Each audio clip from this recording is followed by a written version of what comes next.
자, 315페이지예요. 저당권과 용익관계죠.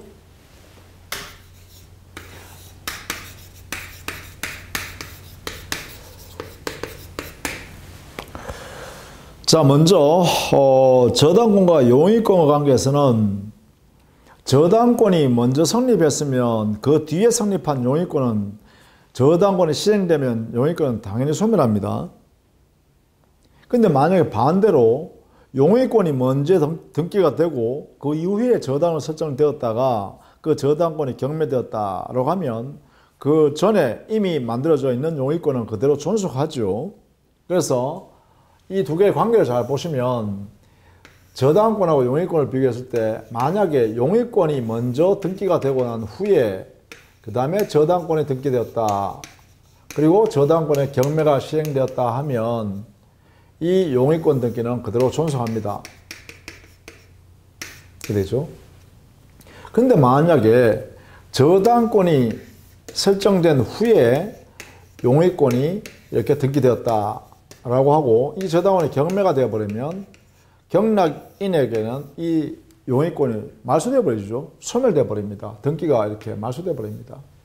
소멸. 그렇죠. 물론 여기서요, 저당권이 실행 경매가 되면, 실행에서 경매가 되면 당의 저당권 자체는 당연히 소멸합니다. 저당권 실행에 의한 경매가 이루어지면 저당권은 당연히 소멸해요. 그래서 경락 대금에서 순서에 따라 우선 면제받는 거죠. 자, 이런 내용을 먼저 알아두시면 되겠죠. 자, 그 다음에 저당권이 실행되었을 때 또 문제되는 게 바로 세 번째, 법정, 우리 민법상 지상권이 인정되는 사례가 있습니다. 그래서 민법 366조에 요건을 갖춰야 됩니다. 우리 366조의 조문을 한번 보시면 저당물의 경매로 인하여 토지와 그 지상 건물이 다른 소유자에 속한 경우였죠. 그러면 저당권 실행되기 전에는 토지 소유자, 건물 소유자 동일하다는 것인데, 다만 그 요건을 살펴보면 첫 번째, 당의 토지상에 건물이 존재해야 됩니다. 두 번째, 그 토지 소유자하고 건물의 소유자가 동일인이어야 합니다. 언제 저당권 설정될 당시에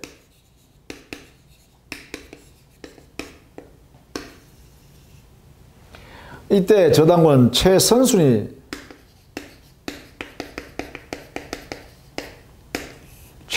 저당권의 설정 당시에 토지 위에 건물이 존재하면서 토지 소유자와 건물 소유자가 동일한 사람이더라.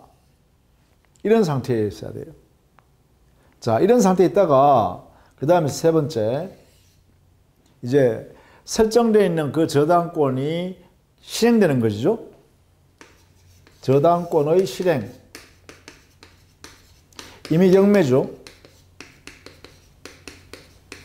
경매권 실행에 의해서 이걸로 인하여 토지 소유자와 건물 소유자가 달라지게 되는 겁니다. 저기 동일인이었는데 이렇게 이제는 어떻게 해요? 달라졌다. 뭐로 인하여? 저당권 실행 경매로 인하여, 이거로 인하여 달라졌다. 자, 이렇게 되면요, 건물 소유자에게 저당권 실행으로 인한 토지 소유자는 건물 소유자한테 야, 건물 헐어라 이렇게 할 수 없다는 거예요. 이유는 왜 그러냐? 바로 건물 소유자에게 지상권이 발생합니다. 이렇게.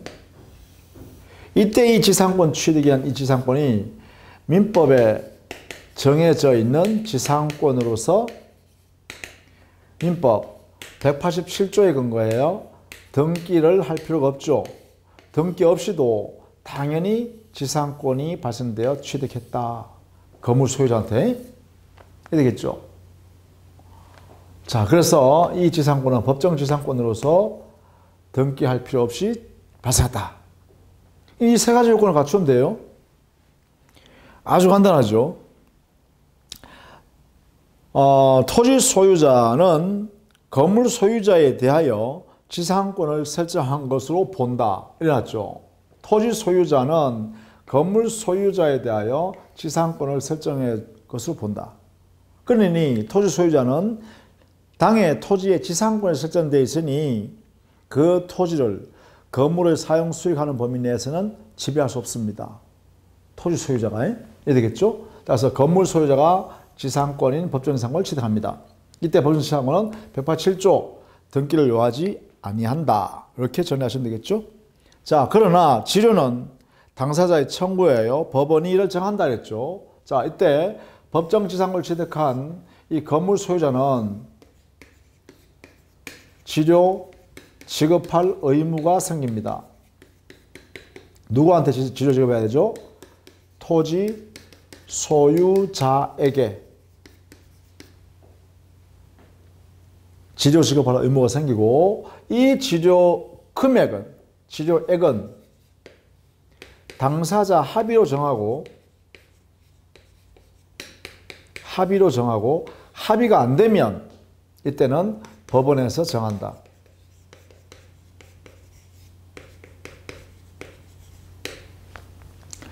지료 금액에 대해서는 당사자가 합의로 정하고 합의가 안 되면 법원에서 정한다. 이것을 이제 우리 민법의 명문으로 정해 둔 것이죠. 자, 이렇게 정리를 해 두시면 되겠습니다. 우리 316페이지에 있는 내용이 바로 이 부분이죠.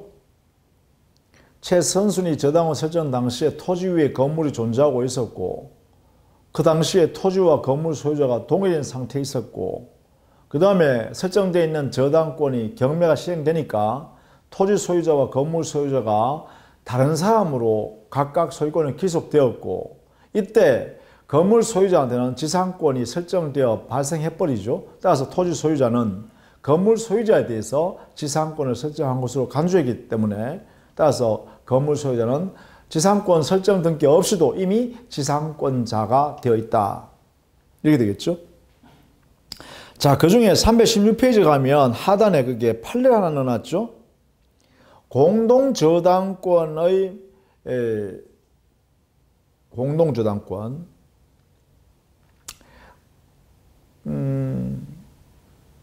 건물에 대해서 건물과 토지에 각각 저당권을 설정해서 공동저당권을 취득한 경우,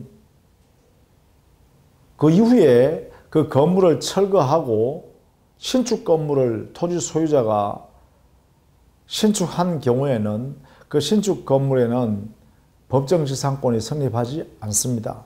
이런 이야기죠. 거기에 있는 판례입니다. 보시면 동일인 소유에 속하는 토지와 그 토지 위에 있는 건물에 대하여 공동 저당권을 설정한 후, 자, 토지와 건물에 각각 공동 저당권을 설정했습니다. 공동 저당권은 좀 이따 보겠습니다. 다음 시간에 보겠습니다. 자, 그 다음에 그 위에 있는 건물을 철거한 후에 그 토지 소유자인 건물 소유자가, 철거한 건물 소유자가 새로 건물을 지었다는 거예요. 이럴 때 토지가 경매되었다, 저당권 실행으로 경매되었다 하더라도 이때는 신축한 건물의 소유자는 그 건물의 소유자로서 지상권을 취득할 수가 없다 이 말입니다. 그걸 인정하지 않겠다는 거죠. 인정하지 않음으로 인하여 공동 저당권자의 채권 회수를 원활하게 허용하겠다, 이런 뜻이 여기에 담겨져 있습니다. 자, 그렇게 정리해 두시면 되겠죠. 자, 그 다음에 317페이지 가면 일괄 경매권이 있습니다. 일괄 경매권.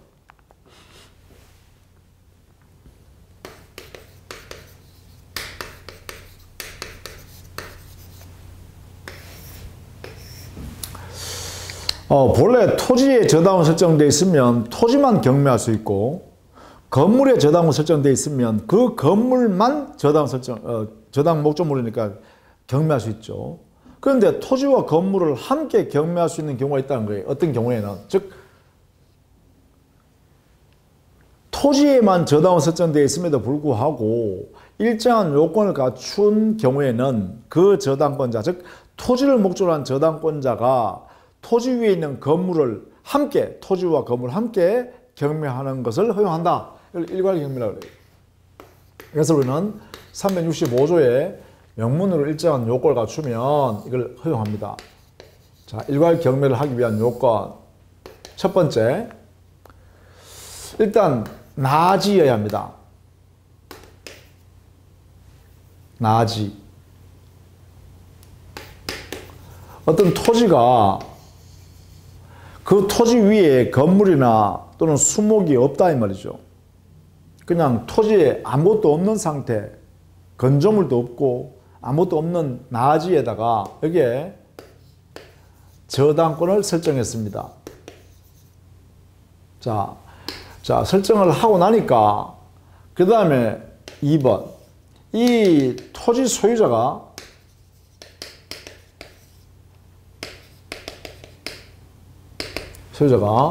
그 지상에 건물을 신축한 거예요.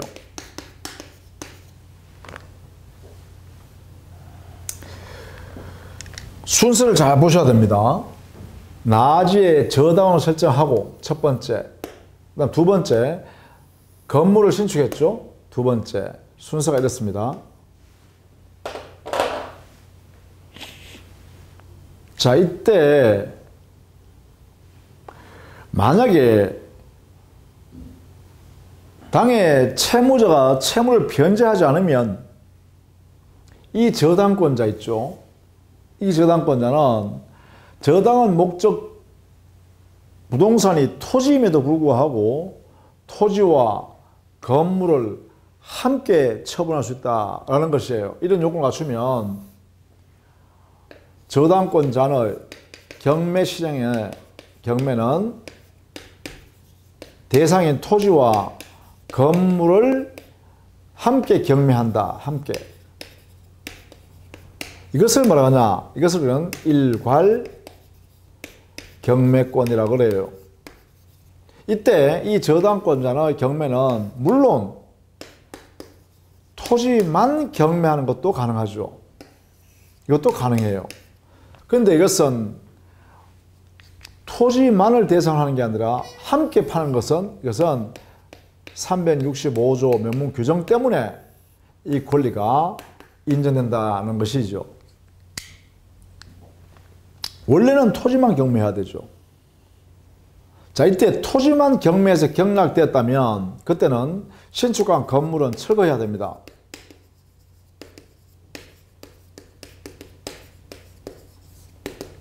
왜냐하면 토지를 경락받은 사람은 건물 소유자한테 건물을 철거하라고 그랬죠. 그럼 철거해야 됩니다. 자, 여기는 일괄 경매를 선택했을 때는 이때는요, 법원은 동일인에게 경락시킵니다. 동일인에게 경락을 허가합니다. 이렇게. 그렇게 해서 토지 위에 있는 건물을 그대로 존속시킬 수 있겠죠. 다만 이렇게 일괄 경매했을 때요. 일괄 경매. 이렇게 했을 때는 토지의 대금에서는 우선 변제가 가능하죠. 우선 변제 효력이 인정되겠죠. 그러나 건물 대금에 대해서는 우선 변제 효력을 인정할 수 없겠죠. 당연히요. 왜냐하면 여기는 저당권의 목적이 토지였기 때문에 토지 대금에서는 우선 변제권이 발생할 수 있지만 건물의 경락 대금에 대해서는 우선 변제권이 인정되지 않는다. 이렇게 하겠죠. 이게 일괄 경매입니다. 일괄 경매. 이게 요건이에요. 여기가 요건. 자, 이때 만약에 이 토지 소유자가 사망하면 어떻게 될까? 저당을 설정한 후에 이 토지 소유자가 사망하고 그 사망으로 인하여 상속인이 토지 소유자가 되어서 그 상속인이 지상 건물을 신축했다. 이런 경우는 어떻게 될까? 이때도 역시 상속인에 의한 지상 건물 신축한 경우에도 이때도 역시 일괄 경매를 인정합니다. 이게 판례이기도 하죠. 여기에요. 나지에 저당을 설정한 후에 그 나지 저당을 설정자인 토지 소유자가 사망하고 그 사망으로 인하여 상속인이 토지 소유권자가 되어서 그 토지 위에다가 건물을 신축했다면 이 됩니다. 따라서 반드시 일괄 경매의 경우 여기서는 알아두셔야 될 게 하나 있습니다. 일괄 경매하려 할 때 당시에는 반드시요 토지 소유자인 저당권 설정자가 건물 그 지상에 있는 지상의 건물 소유자여야 합니다. 이런 상태에 있어야 일괄 경매가 가능하다. 일괄 경매할 때 토지의 소유자인 저당의 설정자가 당의 그 토지 위에 있는 건물의 소유자로 존속하고 있는데 만약에 채무가 채무 변적이 되었는데도 불구하고 저당권자인 채권자한테 변제하지 않는다라고 하면 이때는 일괄 경매가 가능하다. 이렇게요. 자, 이 부분도 함께 꼭 같이 알아두십시오. 그래서 토지 소유자가 사망해서 상속인이 상속받았다 하면 이럴 때도 마찬가지겠죠. 이때도 같다. 이럴 때도 똑같이 이렇게 되겠죠. 자, 이렇게 정리해 두시면 되겠습니다. 일괄 경매. 자, 그 다음에 318페이지 가면 제3취득자의 지위라는 게 있습니다. 이 제3취득자의 지위, 이 사람은 기본적으로 제3취득자가 뭔가부터 시작해서 이 제3취득자 사람에 해당되면 이 저당권의 시정으로 인하여 제3취득자한테 발생할 수 있는 손해를 어떻게 하면 보호할 수 있을까? 이런 내용이 되겠죠. 자, 제3취득자. 자, 먼저 제3취득자라는 것은 저당권, 어떤 부동산에 저당권이 설정 후에 당의 그 부동산의 소유권, 그 부동산 소유권을 취득한 양수인 이거나 아니면 설정한 후에 지상권 또는 전세권을 취득한 자. 여기는 지상권자, 전세권자 이렇게 되겠죠. 그래서 여기는 소유권자가 될 것이고 소유권자, 지상권자, 전세권자 이런 사람을 뭐라고 한다고요? 이거는 제3취득자라고 한다. 이렇게 개념 정립하는 거예요. 즉 저당권, 어떤 부동산에 저당이 설정된 후에 그 당의 부동산 소유권을 취득하거나 또 저당이 설정된 그 부동산에 토지라면 지상권, 전세권 취득했거나 건물이면 전세권 취득했다 이 말이죠. 이런 상태에 있는 사람의 경우에는 어떤 위치에 있냐면 공통점이요. 저기 선순위의 저당권이 경매가 되면 이게 제3취득자 소유권은 소유권 상실하고요. 왜? 이 소유권은 경락인한테 가버리잖아요. 경락인이 소유권을 가져가 버리죠. 이렇게. 그래서 소유권은 또 지상권은 저당권 뒤에 발생된 지상권이니까 소멸하죠. 또 저당권 뒤에 성립한 전세권이니까 전세권도 소멸하죠. 따라서 결국은 공통점은 뭐냐? 결국은 이렇죠. 저당권이 시행되어 버리면 소유권자, 지상권자, 전세권자는 자기 가지고 있는 소유권, 지상권, 전세권을 상실해 버립니다. 상실하니까 당의 부동산으로부터 쫓겨나가게 생겼죠. 이게 바로 제3세자의 운명이다라는 거예요. 경매가 되면 이렇다는 거죠. 저당권 시행 경매가 되어버리면 이런 현상이 발생한다. 그래서 이 제3세자를 보호하는 방법이 뭘까? 이것을 민법에 한 3가지를 두고 있다라는 것이죠. 자, 그것이 첫 번째, 우리 교재는 319페이지에 동그라미 3번에 제3세자의 지위 해가지고 넣어놨습니다. 거기 기억의 동그라미는 경락인이 될 수 있는 권리 했죠.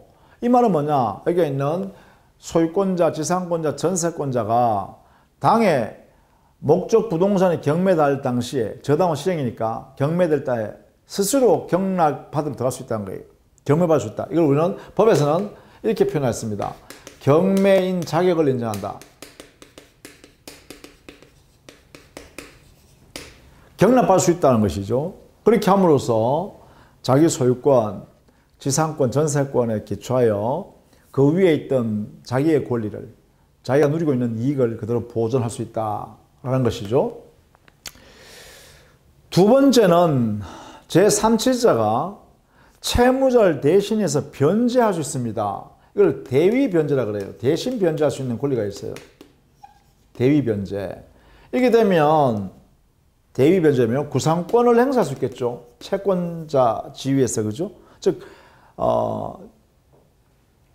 여기 있는 제3세자가 자기 권리를 상실해 버렸으니까, 상실할 우려가 있으니까 채무자의 채권자인 저당권자의 변제 내용을 자기가 대신 변제해 볼 수 있다. 이 말이에요. 대위 변제할 수 있다. 채무자를 대신하여 그 위치에 들어가서 변제하는 것이 정당하다. 보통 이걸 변제자 대위할 수 있어요. 구상권이 발생하고 생기고, 이 구상권을 보호하기 위해서 종전의 채권자의 채권이, 그리고 담보물건이, 피담보 채권과 담보물건이 함께 여기에 있는 변제한 제3세자에게로 넘어옵니다. 이 구상권을 보호하기 위해서 여기에 종전 채권자의 채권, 이거는 피담보 채권이죠. 피담보 채권과 그다음에 저당권, 이 자체가 이것이 제3취득자에게 이전됩니다. 이전. 이렇게 우리 법의 명문 규정에 의해서 이전돼 버립니다. 그렇게 함으로써 구상권, 대위 변제를 통한 구상권이 발생, 이걸 보호되겠죠. 대위 변제에서는 기본적으로 민법 360조에 있는 피담보 채권을 변제하면 돼요. 변제 금액이죠. 변제 금액입니다. 그리고 변제기에 도래하겠죠. 그 피담보 채권이 변제기가 도래하면 변제하면 되겠죠. 이러한 전제하에 변제하면 된다라는 것이고, 그 다음 세 번째는 이게 중요해요. 또요. 여기에 있는 소유자나 지상권자, 전세권자는 당의 목적, 저당 목적물의 부동산을 점유하여 사용하고 있는 사람이 있잖아요. 그죠? 그러면 점유하여 사용하니까 거기에 그 부동산에 투입한 비용이 있겠죠. 그 비용에 관해서는요, 경매가 저당권 실행에 의한 경매에서 대금에 나올 거 아닙니까? 경락 대금. 그 안에서 우선 변제받아 나갈 수 있어요. 이게 비용 상환에 있어서는 우선적 효력이 있는데요.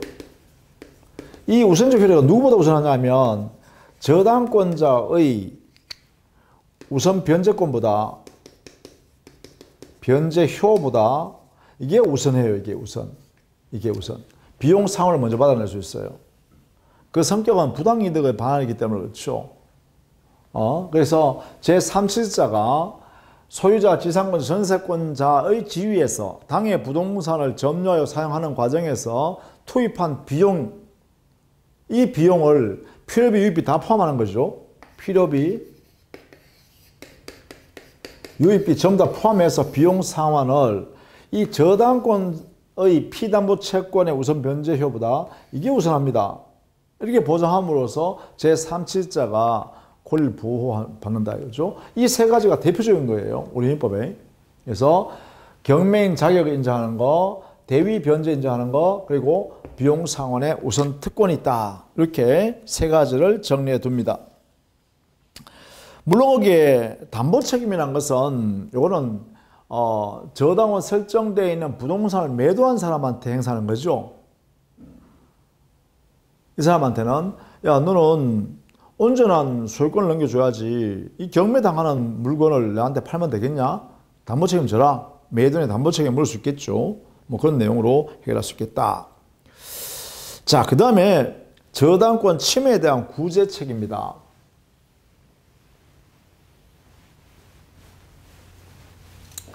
저당권이 침해당했을 때 저당권자는 스스로 어떠한 방법을, 어떠한 권리를 통해서 자기의 손해를 또는 침해를 배제시킬 수 있을까?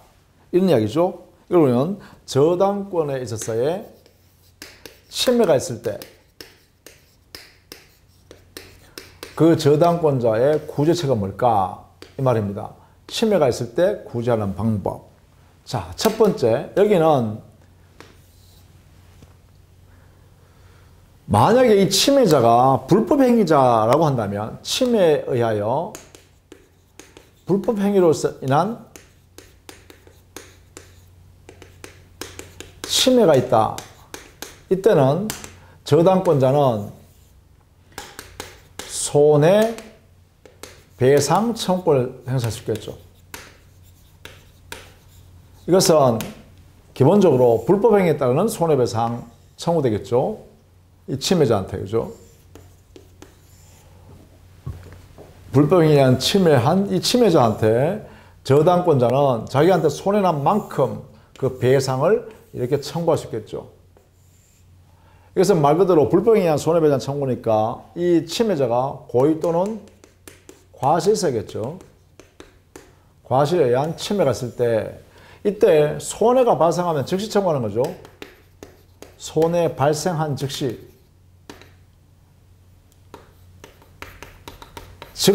청구권이 인정된다. 이게 되죠.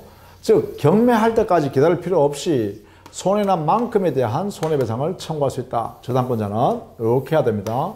손해가 발생하면 즉시 손해배상을 청구할 수 있다. 자, 두 번째는 저당권 침해에 있어서 이 침해자가 고의 과실을 불문하고 이때는 저당권에 의한 물권적 청구권을 행사할 수 있죠.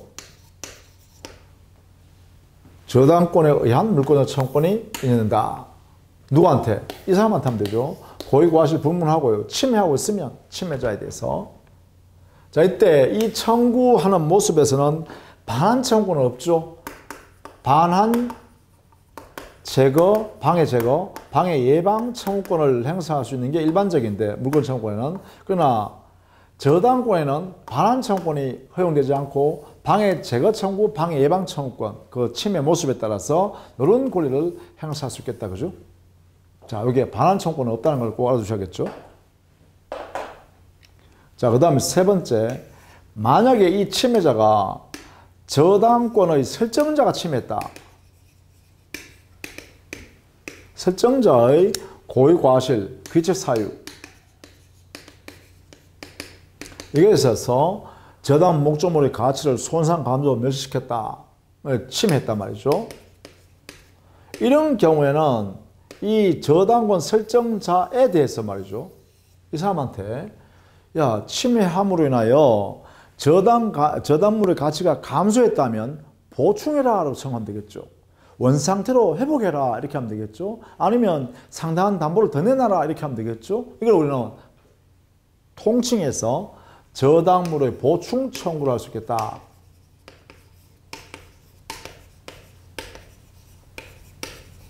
이걸 행사할 수 있겠죠. 자, 이게 저당물의 보충 청구의 보충은 원상 회복을 한다든가 침해되는 부분을 원상 회복이라든지 아니면 상당한 담보 제공이죠. 상당 담보 제공을 추가로 더 내달라 할 수 있겠죠. 이런 내용으로 보충을 청구했습니다. 이때는 누구한테 하는 거죠? 당연히 저당권 설정한 사람의 잘못한 이 부분이니까 저당권 설정자한테 이렇게 책임을 물으면 되겠죠. 자, 마지막으로 네 번째요. 네 가지가 있는데, 네 번째는 만약에 채무자가, 돈 빌려간 채무자가 자기의 고의 또는 과실인 기책 사유로 인하여 만약에 저당권을 침해했다 라고 한다면, 이때는 이 채무자, 잘못한 채무자한테 이때는 즉시 지금 변제해라 이렇게 하겠죠.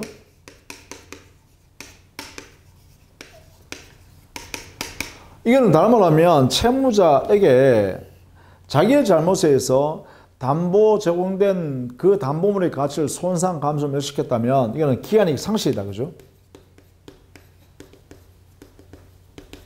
상실시킬 수 있으니까 채권자인 저당권자는 지금 당장 변제해라 이렇게 청구할 수 있겠죠. 지금 당장 변제를 청구하셨습니다. 이렇게 채무자한테 하는 거죠. 이렇게 가능하다. 이겠죠? 자, 이런 내용으로 저당권자는 이 네 가지 권리를 두루두루 이렇게 행사하면서 자기의 저당권의 보호를 받을 수 있다. 자, 이때 이 네 개의 구제 방법 서로 간에는 조심해야 될 게 하나 있습니다. 여기에 있는 3번에요. 저당권 설정자의 귀책 사유로 당의 저당물의 가치가 손상 감소 멸실됐다면 저당물 보충을 청구할 수 있다 했잖아요. 이 보충 청구를 행사했다. 이렇게 행사했다. 라고 한다면 이 보충을 청구해버리면 보충을 받아내고 보충을 받아내버리면 손해가 발생하지 않죠. 그러니까 이걸 행사할 때는 손해배상 청구권 이건 행사 못하겠죠. 그래서 이게 두 개는 함께 행사할 수가 없습니다. 함께는 안 된다. 그렇죠. 손해배상 청구를 행사할 수 없겠죠. 이렇게. 자, 보충 청구를 행사할 때는 손해배상 청구를 할 수가 없다. 이유는 왜 그러냐면 원상태로 회복하거나 상대한 담보를 제공받기 때문에 손해가 발생하지 않는 결과가 되어서 손해배상 청구를 할 수가 없다. 동시에 이 행사할 때는 지금 당장 변제해라. 이 권리 행사도 안 되죠. 이것도 함께 행사할 수가 없습니다. 이유는 왜 그러냐면 보충을 받는다는 것은 채권자가 저당권의 안전한 상태로 만들었기 때문에 변제기가 도래할 때까지 기다리겠다는 거죠. 그러니까 채권자는 채무자야 지금 당장 변제라는 권리를 포기하고 야 내가 변제기 때까지는 이자 받으면서 나 있을 테니까 그 보충해. 아니면 저당물을 원상태로 복구시켜. 이렇게 주장한단 말이에요. 그러니까 이 보충 청구하는 거하고 즉시 변제 청구하는 것은 모순되죠. 그래서 보충을 청구할 때는 즉시 변제를 청구를 할 수가 없다. 이렇게 해야 되는 거죠. 그래서 이 보충 청구권 행사할 때는 조심해서 이해를 좀 해 두셔야겠습니다. 이렇게 손해배상 청구권과 즉시 변제 청구권은 각각 저당권, 저당물의 보충을 청구할 때는 행사할 수 없다. 이렇게 정리를 해 두시면 되겠습니다. 이렇게 해서 저당권 침해에 대한 구제책까지 정리했습니다. 그것은 320페이지에 이 내용을 정리해 놨죠. 자, 321페이지에 저당권의 처분과 소멸인데요. 저당권 처분은요, 기본적으로 저당권을 이전해 주는 거죠. 다른 사람 파는 거잖아요. 자, 저당권 처분 정도만 좀 보시죠. 저당권의 처분. 그러면 저당권 처분하는 것은 저당권자가 저당권을 타인에게 양도하는 거란 말이에요. 양도 처분. 자, 양도를 주시면 보면 이때요. 저당권은 부종성과 수반성이라는 성질이 있죠. 그러면 여기서 피담보 채권이라는 게 분리될 수 없잖아요. 피담보 채권을 가지고 있는 저당권자 이렇게 되잖아요. 그럼 이 사람은 만약에 갑이라고 해볼까요? 이렇게. 자, 갑이라는 사람이 이 저당권을 만약에 이렇게 을한테 양도 처분합니다. 넘겨줘요. 저당권. 이 넘겨주려고 그러면 어떻게 해야 되죠? 저당권은 분리할 수 없잖아요. 반드시 피담보 채권 존재해야 되니까 이것도 함께 와야 되겠죠. 이렇게. 채권도 여기 와 있어야겠죠. 이렇게. 이것도 함께 양도되어줘야 되죠. 그럼 반드시요. 반드시 우리는 저당권을 양도하고 싶으면 뭐부터 양도해야 되죠? 채권도 넘겨줘야 되는 거예요. 채권을. 이게 넘겨줘야만 여기에 수반해서 저당권도 함께 양도지어진다. 이게 바로 뭐예요? 부종성, 수반성으로 인하여 이런 현상이 발생한다. 그죠? 따라서 저당권을 처분한다는 것은 당연히 피담보 채권 양도와 함께 저당권도 이전해줘야 되고, 그러면 저당권이나 부동산 물건을 이전해주는 약정을 통해서 이전하니까 여기는 저당권 등기 이전이 이루어져야 되겠죠. 이렇게. 이것은 186조 때문에 그렇습니다. 그렇죠? 여기에 저당권 등기가 있어서 저당권을 양수인에게 저당권을 이전하려고 그러면 저당권 설정 계약을 통해서 저당권 이전하는 것이기 때문에 등기를 해야 되겠죠. 이게 바로 186조가 적용되겠죠. 자, 이것도 꼭 알아두셔야 됩니다. 이 부분. 피담보 채권 양수인은 저당권 이전 등기를 함으로써 드디어 피담보 채권과 저당권자가 됩니다. 이렇게. 이게 이제 저당권의 처분에 관한 내용으로 정리되어 있습니다. 321페이지의 제일 하단 부분을 보면 거기에 동그라미 2번에 한번 보시면 저당권과 피담보 채권은 일체로서 처분되는 것이 원칙이기 때문에 채권 양도에 관해서는 채권 양도에 관한 규정이 적용되고 저당권 양도에 관해서는 저당권 이전 등기를 해야 효력이 생긴다. 186조죠. 요거다. 그죠? 요 부분. 자, 요 부분을 꼭 기억해야 되는 부분이기도 합니다. 원리이기 때문에. 자, 여기까지 하고요. 다음 시간에는 특수저당권에 관한 내용으로서요. 공동저당과 그 다음에 근저당을 정리해 보도록 하겠습니다. 자, 수고 많으셨습니다.